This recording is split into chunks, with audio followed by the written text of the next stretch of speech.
수요일 날 말씀은 이제 여러분 목장 예배를 드리면서 함께 나누는 그 말씀을 미리 여러분과 나누고 있습니다.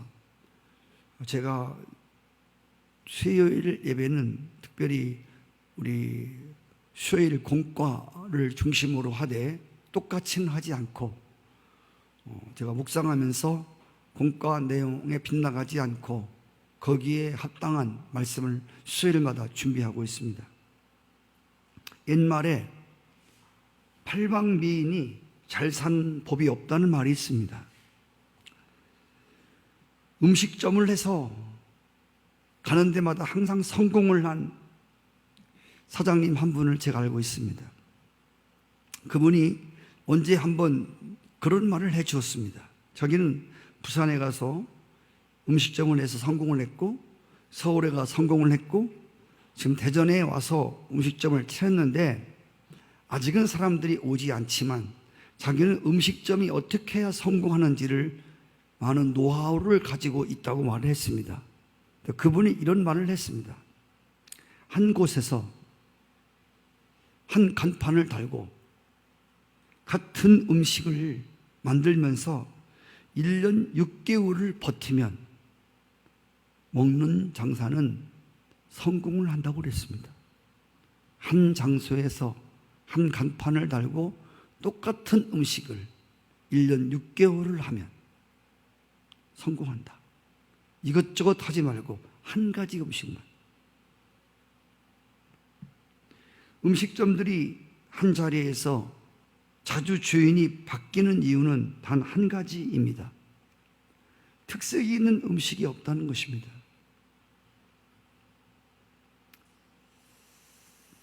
그 집만의 독특한 내놓을 만한 자랑이 없기 때문에 끝까지 승부를 걸지 못하고 도중에 하차한다는 것입니다.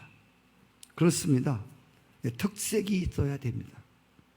어떤 일을 하든지 뚜렷한 색깔이 분명히 있어야 한다고 하는 것입니다.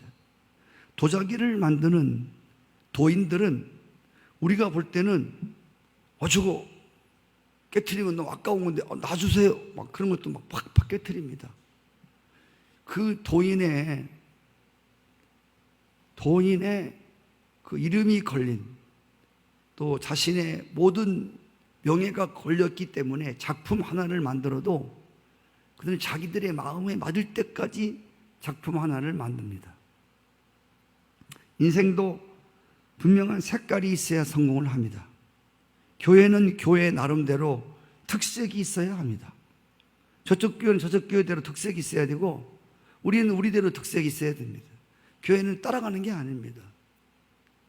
저는 그래서 옛날에 교회 세미나를 많이 가보는데 제가 생각해보면 물론 그런 세미나가 방법론을 배우는 데는 도움이 될 수 있겠습니다만은 교회는 교회들마다 분명한 특색이 있어야 된다는 겁니다. 그래서 저는 다른 교회가 우리 교회와 같지 않은 것을 감사합니다. 또 우리 교회가 다른 교회와 같지 않은 것에 대해서 감사합니다. 교회도 나름대로 특색이 있어야 됩니다.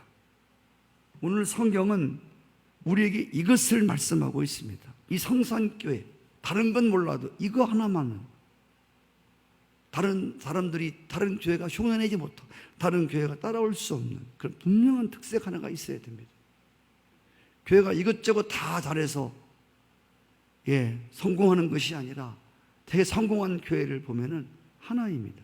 목장 예배 아니면 특별히 전도하는 거, 목사님 설교는 진짜 들을 게 없습니다. 성도들이 막 전도하는데 전심입니다. 어떤 교회는 어린이 전도, 그 교회는 어른 전도가 안 돼. 어린이만 전도해 오는 거야. 근데 그게 여러분 별거 아닌 것 같아도 여러분 장래의 밑전이 밑전. 장래의 주일학생들이 다 커오면 그 교회가 장래가 있는 교회 아닙니까? 지금 아무리 장년부가 많이 모여도 다음 세대가 없는 교회는 다음에 어려운 겁니다. 한 가지. 고린도 교회는 아시는 대로 문제가 많은 교회였습니다. 제가 여러분에게 자주 말씀드리는 것은 교회 신앙생활을 하러 와서 시험 드는 사람이 참 많거든요. 그게 여러 가지 때문에 시험이 듭니다. 네. 그런데 교회라고 하는 것은 여러분 대한민국 어떤 교회는 여러분 몰라서 그렇지 깊이 파고 들어가면 문제 없는 교회가 하나도 없어요. 전부 문제가 있어요. 그럼에도 불구하고 이 불완전한 문제 많은 교회를 통해서 하나님이 당신의 뜻을 이루어 간다고 하는 이 놀라운 비밀이 교회 안에 있습니다. 고린도 교회처럼 문제가 많은 교회도 없을 것입니다. 고린도 교회는 안으로도 찢겨져서 4분 5열이 되어 있는 교회입니다. 나는 바울에게 속했다. 나는 아볼로를 좋아한다. 나는 게바다. 난 그리스도에게 속한 자라 하면서 고린도 교회는 그 안에서 겉으로는 멀쩡했지만 갈기갈기 찢어진 교회였습니다. 은사는 엄청이 많은 교회였습니다. 그런데 은사 관리가 되지 아니하므로 서로 시기하고 질투하고 싸우고 지지고 볶고 맨 그런 교회예요. 한마디로 오늘 싸움만 하는 현대 교회와 전혀 다를 바가 없는 교회입니다. 어제 우리 목사님 아들이 인천에 한 1,500명 정도 모이고 앞으로 아파트가 들어오기 때문에 뭐 몇만 명이 부흥할지 모르는 교회인데 거기 인턴으로 저 아는 목사님 아들이 가 있는데 그 아들이 아버지한테 말해 줬는데 아버지 그 교회에서 나와야 될 모양이에요. 왜? 앞으로 그 교회 그 전망이 있다며. 아유 말도 못해요. 장로님들하고요 목사님하고요 엄청 싸워요.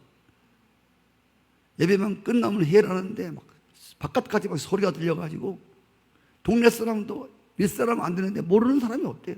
매일 싸워. 뭐 갖고 싸우느냐 몰라요. 겉으로 보기에는 문제가 없는 것 같아요. 이 고린도 교회도 매일 싸우는 교회예요. 성령도 임하고 은사도 충만한 교회고 말도 잘하고 네 그런 교회인데 그렇게 싸우는 교회. 그런데 이런 치명적인 약점 투성이인 고린도 교회에 장점 하나가 있었습니다.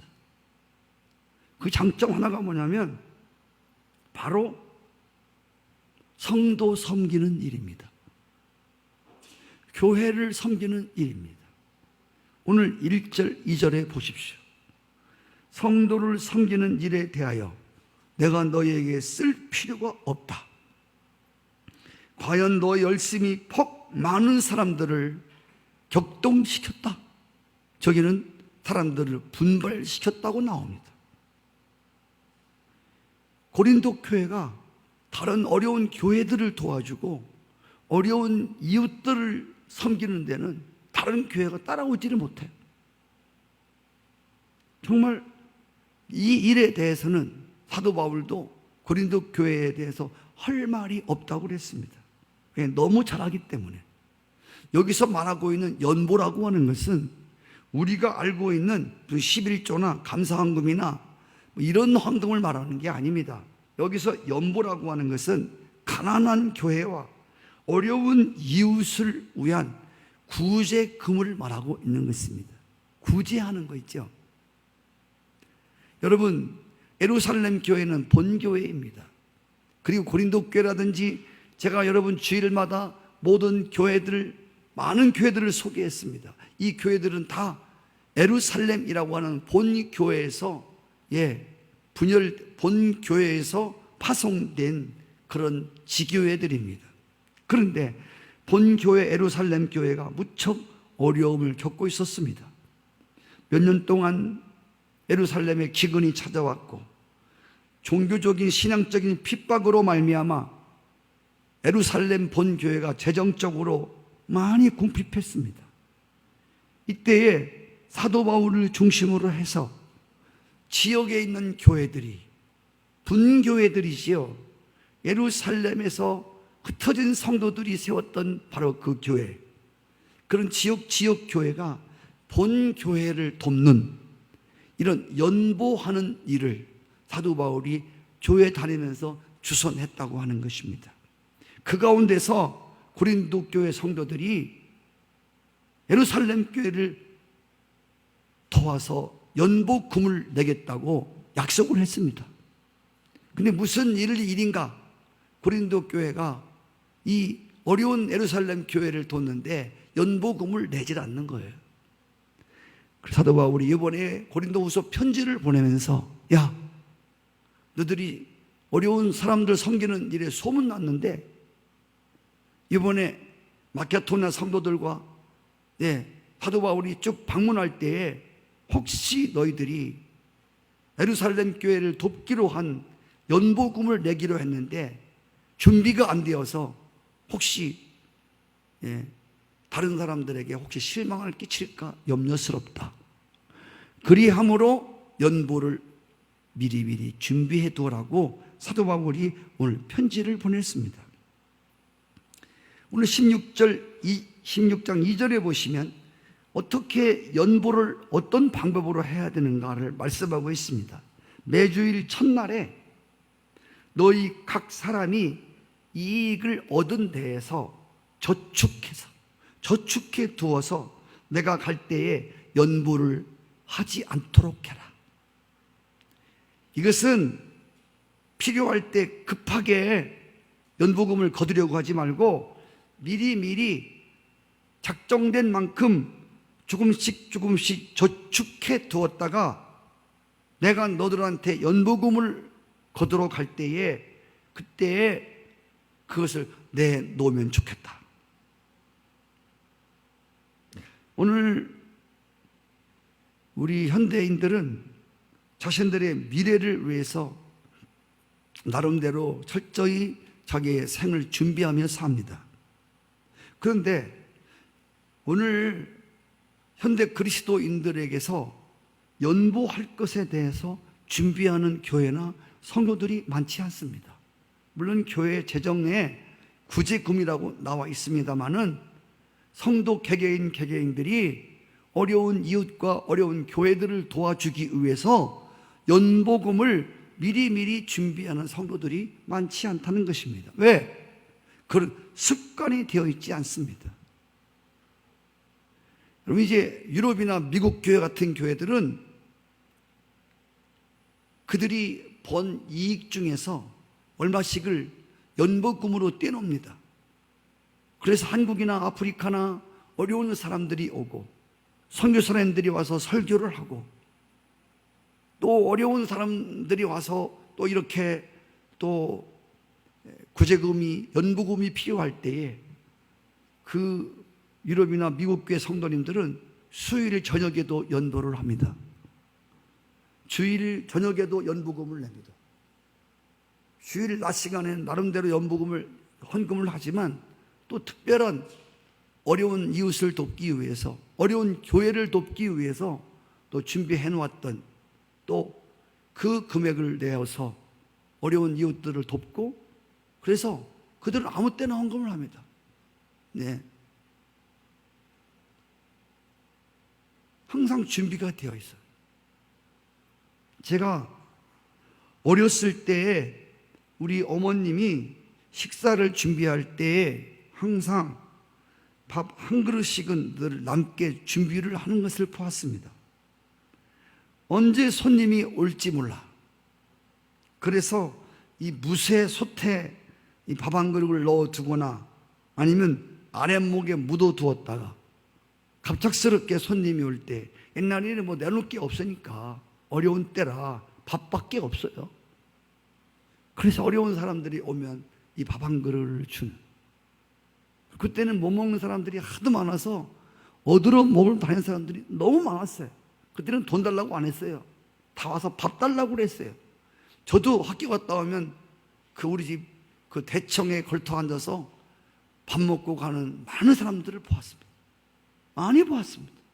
네. 뭐 저희 집이 잘 사는 집은 아니었습니다만 그 때문에도 그냥 밥은 먹고 살았거든요. 그래서 저희 집 대청마루에 앉아가지고 밥도 먹고 가는 사람들이 왜 그렇게 많은지 몰라요. 항상 밥을 준비하는. 요사이는 그럴 준비할 것도 없습니다. 왜?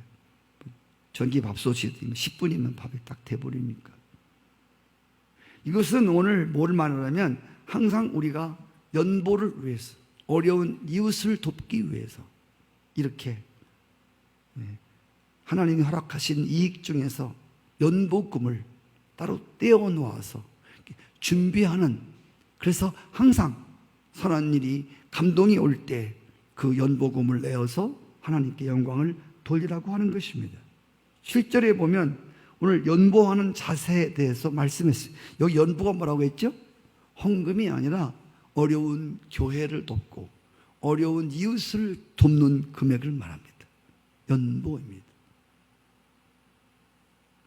그래서 7절에 보면 각각 그 마음에 정한 대로 할 것이고 인색함으로나 억지로 하지 말라. 인색함으로나 억지로 연보하지 말라. 누가 한다고 해서 눈치 보고 하지 말라는 거예요. 언제부턴가 우리는 베푸는 것에 매우 인색한 삶을 살고 있습니다. 다 각박한 세상을 살다 보니 그러합니다. 어떤 분이 그런 말을 했습니다. 어느 시대이든지 베스트셀러인 성경을 가장 안 내는 사람들이 기독교인이라고 했습니다. 많은 신들 중에서 자기의 신을 가장 찾지 않는 사람들이 기독교인이라고 했습니다. 사랑의 이야기, 섬김의 이야기를 가장 많이 하는 곳이 교회인데 사랑과 섬김이 가장 없는 곳이 바로 기독교인이라고 말을 했습니다. 어느 교회에서 속회 예배를 드리는데 헌금 시간에 새로운 성도가 속회 헌금을 내놓는데 5만 원짜리를 헌금을 냈습니다. 속회 헌금을 5만 원 냈습니다. 그러니까 먼저 믿은 사람들이 쳐다보면서 수근수근 했습니다. 뭐라고? 속회 헌금 저렇게 하는 거 아닌데. 그래서 속회 예배가 마치고 친교 시간에 새로운 성도님 보고 물어보았습니다. 어떻게 속회 헌금을 5만 원을 냈냐? 그러니까 그 새로운 성도가 이렇게 말했습니다. 이거요, 내가 예수 믿기 전에는요 하룻밤 술값도 안 됩니다.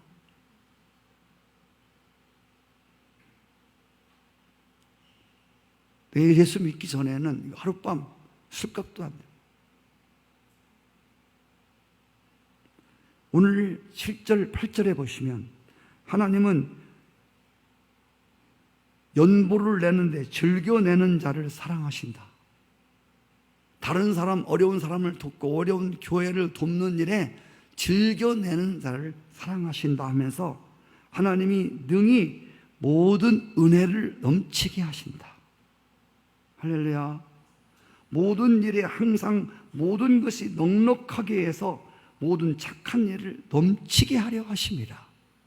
어려운 이웃을 돕고 어려운 교회를 돕는 연보금을 즐겨 하나님을 사랑하는 마음으로 내면 하나님이 그를 사랑하셔서 모든 좋은 일을 할 수 있도록, 착한 일을 넘치도록 할 수 있도록 계속 하나님이 그에게 있을 것을 몰아다 주신다고 하는 겁니다. 할렐루야. 하나님의 말씀입니다. 아멘. 하나님의 말씀을 믿으셔야 돼요. 네.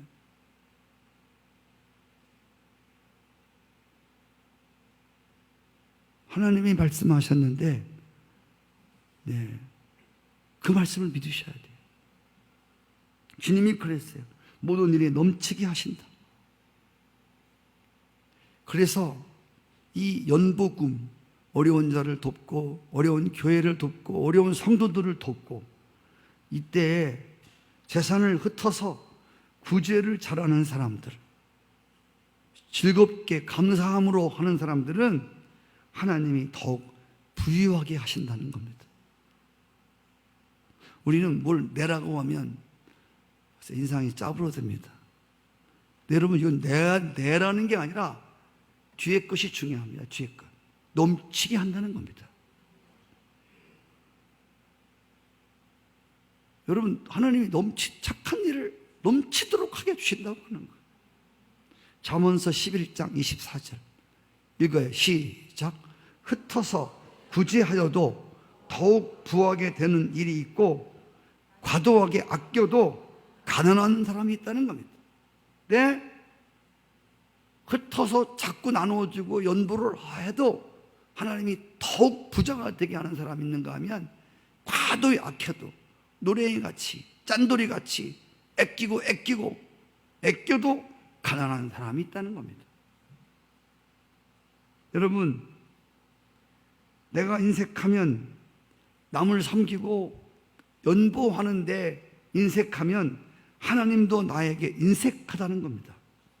반면에 내가 연보에 후하면 하나님도 나에게 후하게 해주신다는 거예요. 성경 진리는 아주 간단합니다. 9절에 보면 저가 흩어 가난한 자들에게 주었으니 그 의가 영원토록 있느니라. 저가 흩어서 가난한 사람들을 주었으니 그 의가 영원토록 있다. 여러분, 가난한 자들을 위하여 연보하고 가난한 자를 위해서 이렇게 내 있는 재산을 흩어서 나누어 주는 사람은 하나님 앞에 의로, 그것이 하나님 앞에 의로 정한 바 되어서 내 영원토록 있게 된다는 거예요. 마태복음 10장 42절 말씀 같이 읽어요. 시작. 누구든지 제자의 이름으로 이 소자 중 하나에게 냉수 한 그릇을 주는 자는 내가 진실로 너에게 이르노니 그 사람이 결단코 상을 잃지 아니하리라. 할렐루야. 냉수 한 그릇을 줘도 상을 잃지 않겠다. 옛날에는 진짜 살기 어려워서 손님이 왔을 때 설탕물은 고사하고 당원이라고 사카린이라고 그거 우물물 시원한 거 냉장고 물도 없어갖고 우물물 막 퍼가지고 거기다가 사카린 타가지고 젓갈로 휘 젖어서 그거 한 사발씩 꿀맛이었어요. 꿀맛.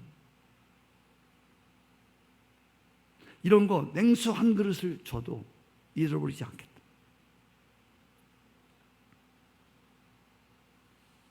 여러분, 이것은 하나님 앞에 또 우리가 어려운 이들을 섬기고 돕고 연보하는 이러한 삶은 하나님이 반드시 의로 기억해서 하나님 앞에 서는 날 반드시 거기에 부응한 상을 허락하실 것이라고 하는 약속의 말씀입니다. 풍성한 하나님의 은혜가 우리의 일상생활 구석구석까지 풍성하게 미치게 하여 더욱 하나님의 선한 일에 풍성한 것으로 드릴 수 있도록 하나님이 계속 우리에게 허락하신다는 말씀입니다. 10절에 보시면 심는 자에게 씨와 먹을 양식을 주시는 이가 너의 심을 것을 풍성하게 하시고 너의 의의 열매를 더하게 하신다고 했습니다. 심는 자에게, 자꾸 심는 자, 심는 것은 계속 나누어 주는 걸 말합니다. 계속 나누어 주는 사람은 그에게 씨와 먹을 것을, 심을 것을 풍성하게 주어서 많이 심어서 많은 열매를 거두게 한다는 이야기입니다. 씨는 뭡니까? 씨는 다음 농사를 위한 씨앗입니다. 씨앗. 농부는 어떤 일이 있어도 씨를 먹지 않습니다. 굶주리고 배가 아파도 씨는 먹으면 안 됩니다. 왜? 그 씨를 심어야 다음 해에 열매를 거두는 거기 때문에 씨는 안 먹어요. 그런데 오늘 흩어서 연보를 잘하는 사람들에게는 하나님이 풍성한 열매를 거둘 수 있도록 씨를 계속 더하여 주신다는 것입니다. 계속 선을 행할 수 있도록 더 풍성한 것으로 계속해서 공급해 주신다고 주님이 약속해 주셨습니다. 이스라엘 백성들이 광야에서 매일매일 만나가 끊어지지 않도록 계속 공급해 주신 것처럼, 중요한 것은 아무리 씨를 하나님으로부터 많이 받았다고 하더라도 그것을 계속 심어야 한다는 말입니다. 여러분, 심지 않고 거두지 못합니다. 심어야 거둡니다.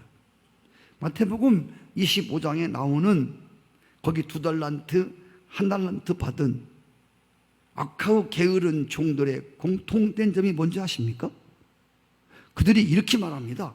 주인이 와서 달란트에 대해서 계산을 하는데 그들이 이렇게 말합니다. 주여, 당신은 굳은 사람이라 심지 않은 데서 거두고 해치지 않은 데서 모으는 줄을 내가 알았습니다. 주인을 잘못하는 겁니다. 하나님은 심지 않은 데서 거두는 분이 아니십니다. 이따가 나옵니다. 심은 대로 거둔다고 말했습니다. 하나님은 심지 않아도 거두게 하신, 그렇지 않습니다. 성경에 어디 그런 게 있습니까? 네, 심어야 거둡니다. 보리떡 5개, 물고기 2마리를 심었더니 5,000명이 넘고 나무는 결과를 가져오지 않았습니까? 심어야, 여러분, 심어야 나고 심어야 열매를 달리는, 하나님은 해치지 않은 데서 모으시는 분이 아니십니다. 아니, 해치는 가운데서 하나님은 모으시는 분이십니다. 심은 데서 거두시는 분이십니다. 할렐루야. 19세기 초에 그 영국 선교사 모리슨이라고 하는 사람이 있습니다. 이 사람이 선교사에 굉장히 유명한 사람이에요. 모리슨. 이 사람이 중국 선교를 위해서 여러분들이 갔었습니다만은, 특별히 이 모리슨이라는 사람도 중국 선교의 일익을 담당했던 선교사인데, 이가 중국에 가는 배에 올라탔습니다. 선장이 그에게 물었습니다. 모리슨 씨, 당신이 정말 저 무지한 중국에 가서 복음을 전하여 영향을 미칠 수 있다고 생각하십니까? 얼마나 많은 사람들이 거기 갔다 돌아왔는데. 그때 모리슨 선교사님이 이렇게 말했습니다. 저는 잘 모르겠습니다. 저 영향을 끼칠 수 있을지 잘 모르겠습니다. 그런데 하나님이 하실 것입니다. 이 짧은 말을 남겼습니다. 그리고 그 모리슨 선교사님이 중국에 가서 죽을 때까지 선교를 했습니다. 그런데 모리슨 선교사가 죽을 때, 그 사람 죽을 때까지 선교를 통해서 몇 명 예수 믿었냐면 12명이 예수 믿었습니다. 12 제자와 같이 죽을 때까지 전교했는데 12명밖에 안 됐어요. 근데 여러분, 그 12명의 신자에 불과했던 그 중국이 1세기 만에 300명 성도로 늘어났습니다. 여러분, 지금 중국에 2억 가까운 성도들이 지금 예수를 믿고 있습니다. 뜨겁게 믿고 있습니다. 예배를 드릴 때마다 성령의 역사가 뚝뚝 떨어지는 역동적 살아있는 예배를 그들이 드리고 있습니다. 풍성하신 하나님을 바라보면서 땀으로 씨를 뿌릴 때 하나님이 반드시 풍성한 열매를 어느 땐가는 걷게 하신다는 것입니다. 우리가 언제 들어도 은혜되는 성경 구절 하나가 있습니다. 시편 126편 6절입니다.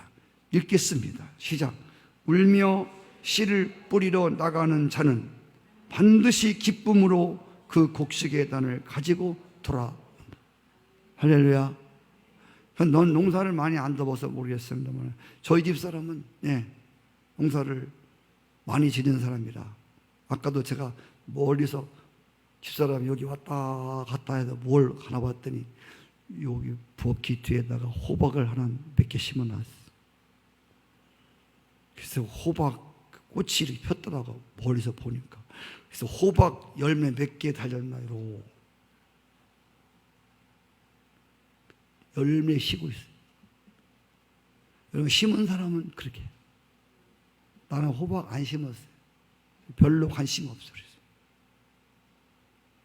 심은 사람은 거기에 관심이 있는. 할렐루야. 네. 땅은 거짓말을 안 시킨다. 심으면 아니까.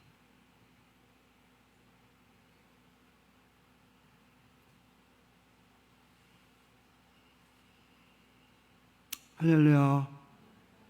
성경에서 말씀하고 있는 많이 심고 적게 심고는 우리의 액수를 기준으로 하는 게 아닙니다. 막 돈을 많이 구제했다고 하는 이런 금액을 따지는 것이 아니라 풍성한 하나님을 바라보는 우리의 믿음의 마음, 믿음의 크기를 말하는 것입니다. 할렐루야. 여러분, 과부에게 두렵도는 부자의 연보하는 것에 비해서는 어림도 없는 금액이지만, 가난한 과부가 드렸던 두렵도는 그 사람 전부였습니다. 이것은 프로테지로 따지면 있는 사람이 금액, 많은 금액보다 훨씬 더 많은 걸 드렸단 말입니다. 성경이 말하는 많고 적음은 액수를 말하는 게 아닙니다. 우리의 형편에. 할렐루야.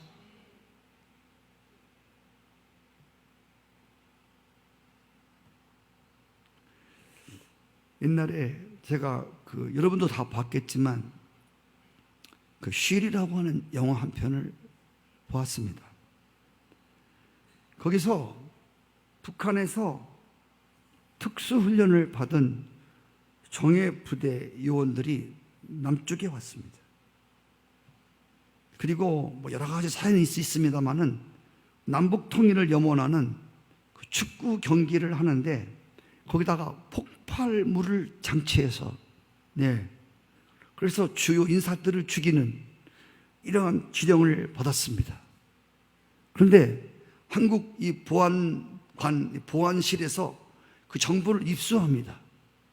그래서 그 한국 축구 경기에 거기에 폭탄을 장착하는 사람들을 계속 감시하고 추적하다가 나중에 이 북측 정예요원 대장과 남측 정보원이 딱 마주칩니다.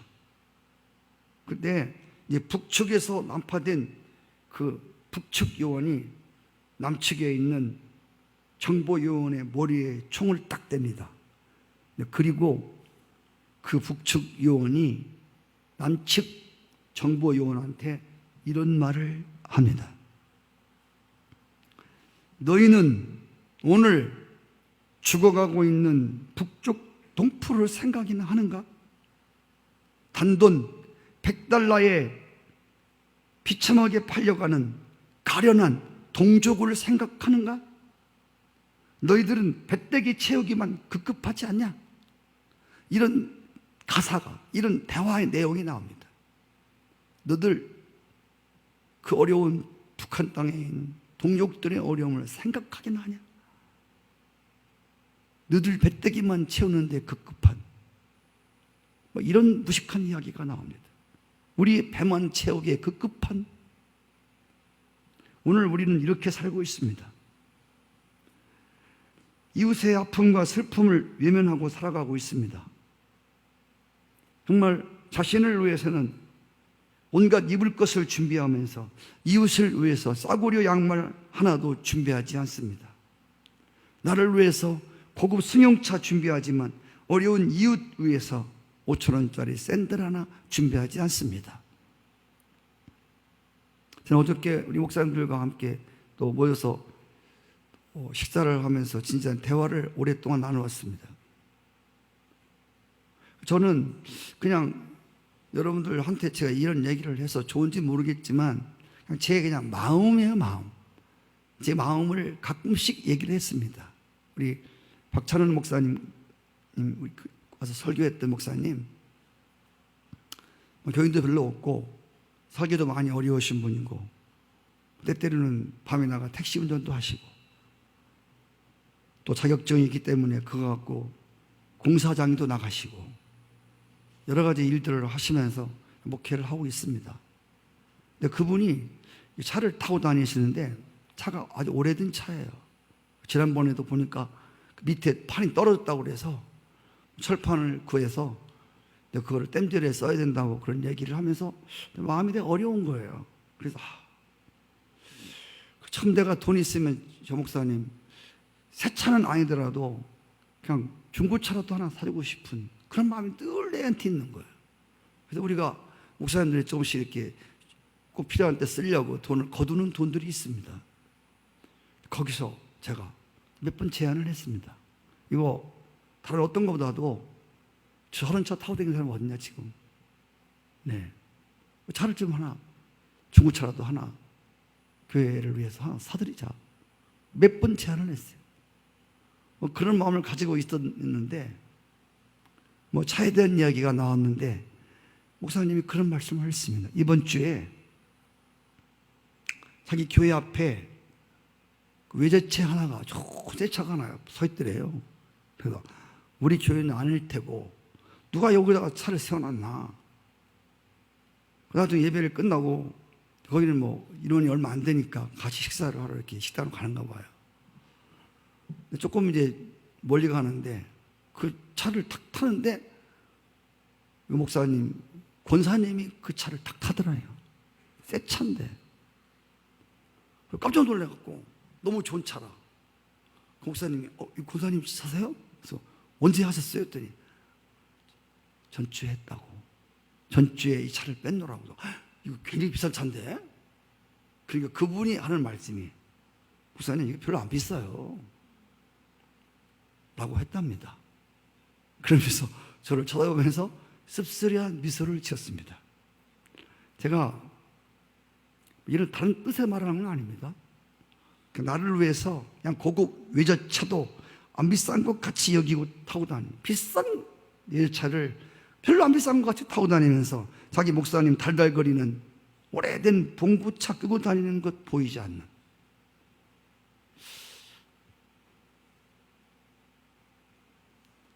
나를 위해서는 창고에 많은 것들을 쌓아놓아도 어려운 이웃을 위해서는 찬밥 한 그릇도 준비하지 않는 그리고 우리는 하늘을 향해서 하나님 축복을 부어주십시오. 주여 복을 내려주십시오. 성경이 어떻게 해야 복 내린다고 써있죠? 성경은 어떻게 우리에게 넘치도록 주신다고 그랬죠? 어떤 사람들에게 넉넉해 주신다고 그랬죠? 고린도후서 9장 6절에 보면 적게 심는 사람은 적게 거두고 많이 심는 사람은 많이 거둔다고 그랬습니다.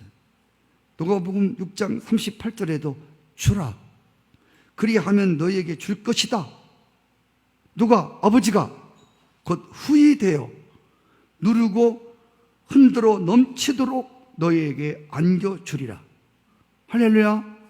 주라. 자꾸 주라는 거예요. 자꾸 주면 나는 뭐 갖고 살아요? 근데 하나님이 주신다는 거예요. 우리는 나가는 것만 생각하기 때문에 우리는 인색해서 아까워서 못 주는 겁니다.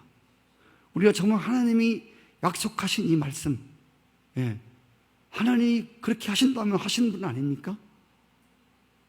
아멘.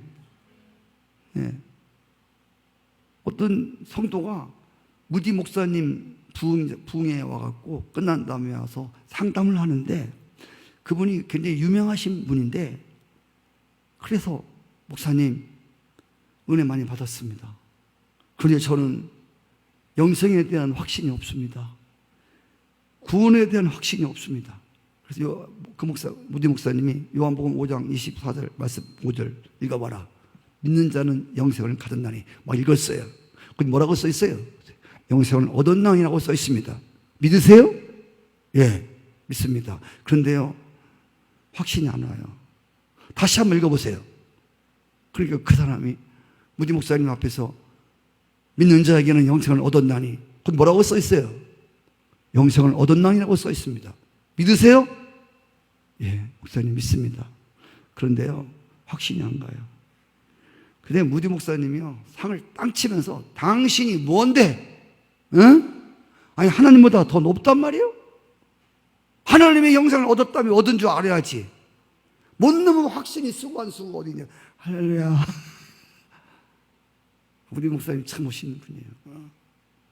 배운 것이 없는 분인데 하나님의 지혜가 어디서 나오는지 몰라. 하나님이 그렇다면 그런 줄 알지 뭘 안다고.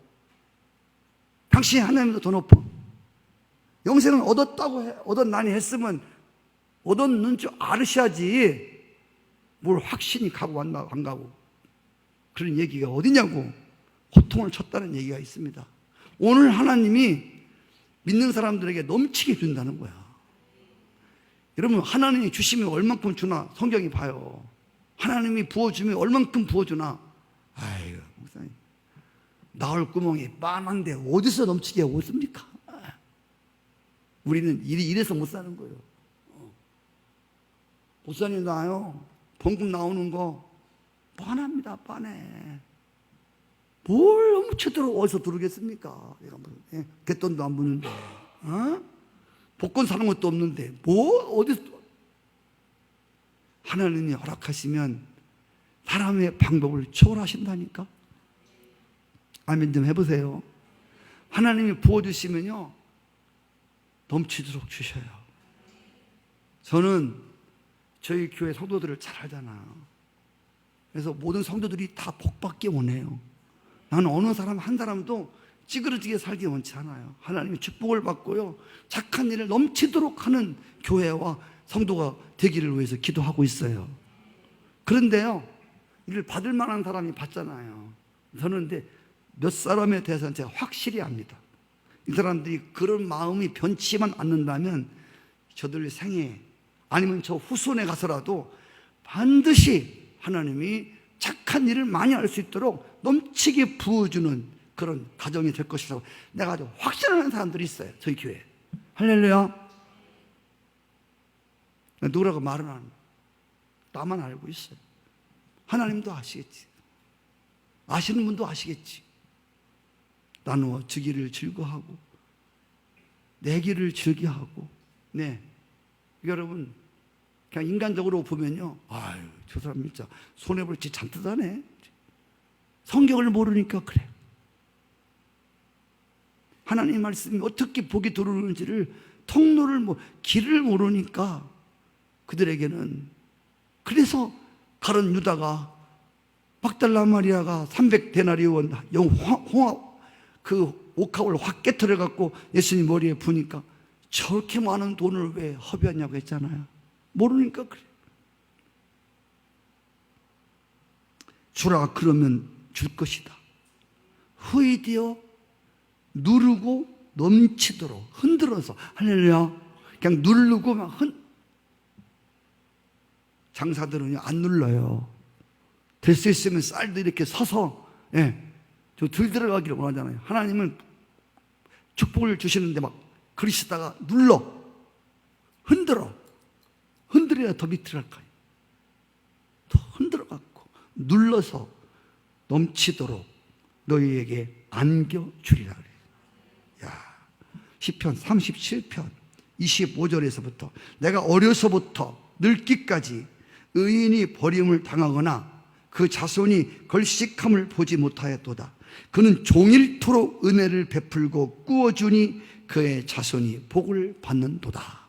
여기 꾸어준다는 말을 쳐다보았어요, 원어에. 그랬더니 연보. 어려운 자들을 도와주는 겁니다. 할렐루야. 이자놀이 하는 게 아니라 어려운 사람들 나누어 주는 걸 말해요. 잠언서 시편 111편 5절도 은혜를 베풀며 꾸어주는 자가 잘되나니 그 일을 정의로 행하리로다. 여기도 꾸어준다는 자를 연보한다고 되어 있어요. 잠언서 19장 17절 시작. 가난한 자를 불쌍히 여기는 것은 여호와께 꾸어드리는 것이니 그 선행을 그에게 갚아주리라. 할렐루야.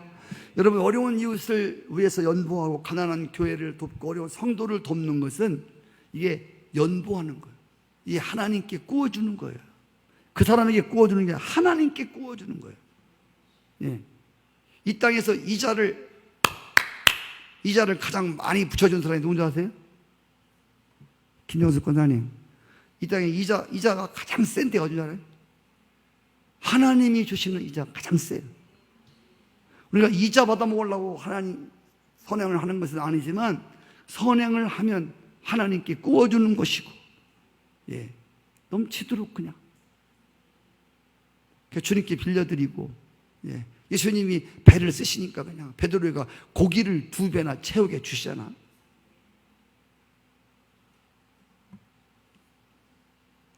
우리가 보물을 하늘에 쌓으라고 하는 말씀은 동전을 하늘에 던지라는 얘기가 아니라 땅 위에 어려운 사람들을 기억하고 돕는 일을 감당할 때 이런 일이 가능하다는 거예요.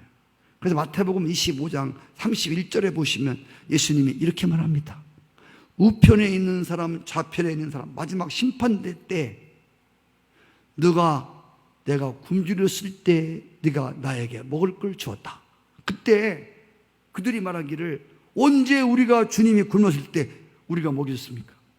어려운 자들, 힘든 자들을 네가 도와준 게, 내 이름으로 도와준 게 나를 위해서 한 것이다. 네가 나 헐벗을 때 나에게 입을 옷을 주었다. 주님, 언제 내가 주님께 옷을 드렸습니까? 어려운 자들에게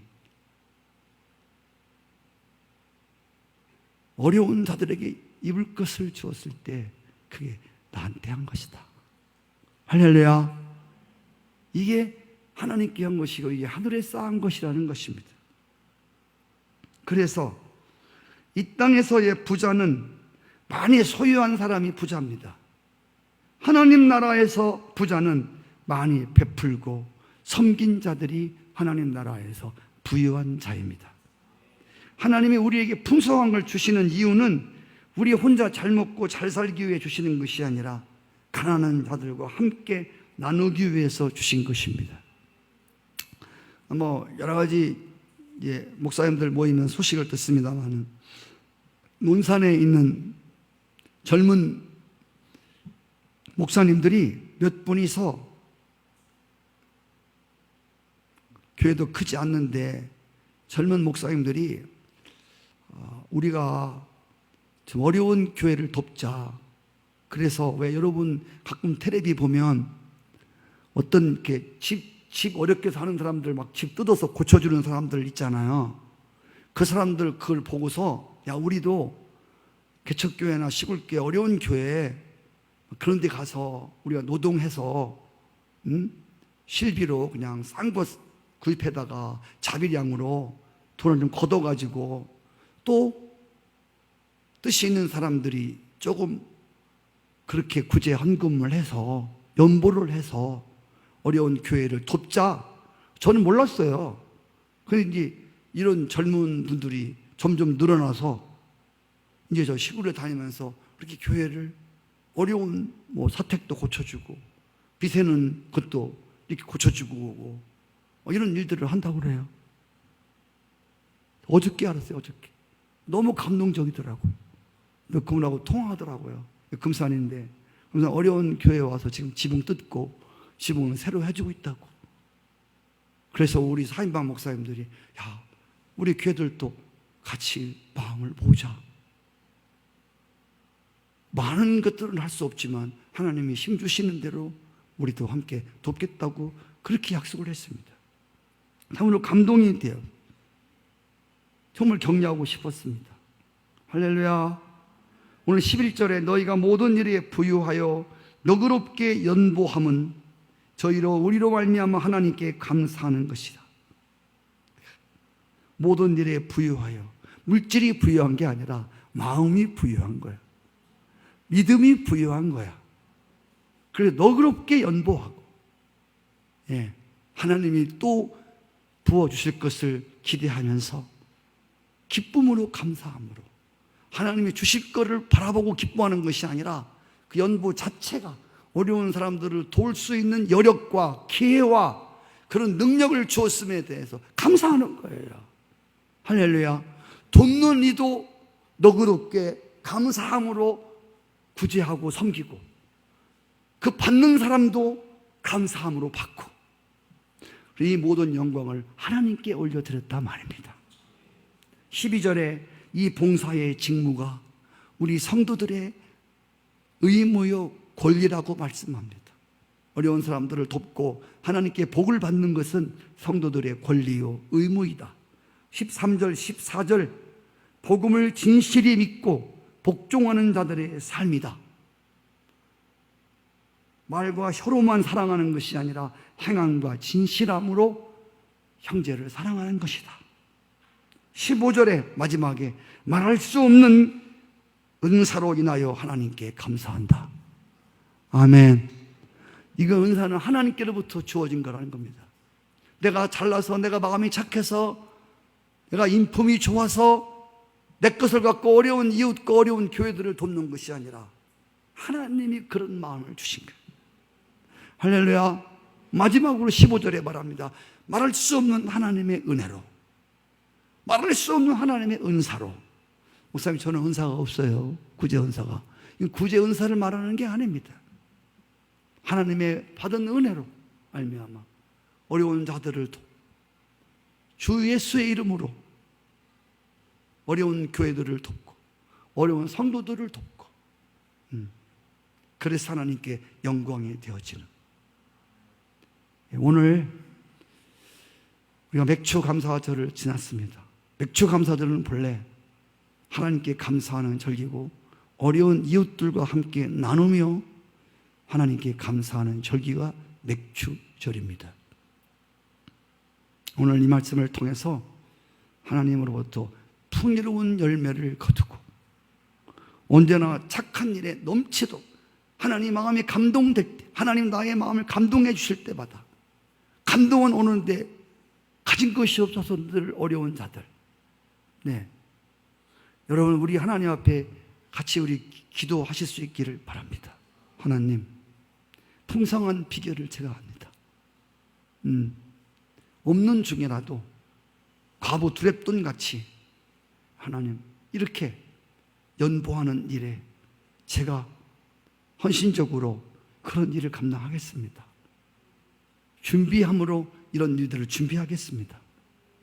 우리 교회가 그런 교회가 되기를 간구하고, 실제로 이런 일들을 하면서 하나님이 착한 일을 하도록 넘치도록 부어주는 그 은혜가 우리 교회와 여러분이 하는 일들과 여러분의 사업장과 여러분의 가정에게 넘쳐나기를 축복합니다.